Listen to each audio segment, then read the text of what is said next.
This is Brett Conway's Assignment 3 script. For Assignment 3 of the Capstone, I will be focusing on the threat of habitat destruction in the Outer Banks due to sea level rising.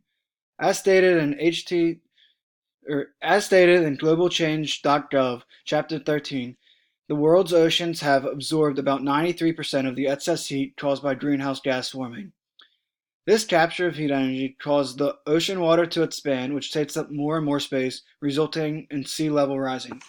The Outer Banks is vulnerable to massive damage from rising seas due to the process of subsidence occurring simultaneously with thermal expansion. The ground that the Outer Banks sits on is actually eroding away from beneath it. This combined with thermal expansion from increased sea temperatures has caused sea level at the Outer Banks to rise at one of the fastest rates anywhere in the world.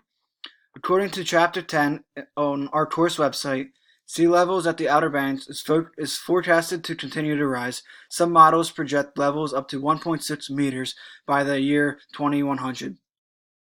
If these forecasts come to fruition, the impacts of the local communities would be devastating.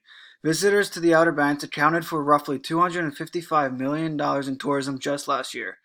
This loss of tourism revenue is just the tip of the iceberg. There would be hundreds of millions of dollars in damage to the infrastructure, all according to the Charlotte Observer. Proposed solutions come in the form of combating climate change, rising temperatures, and the construction of levees to block seawater.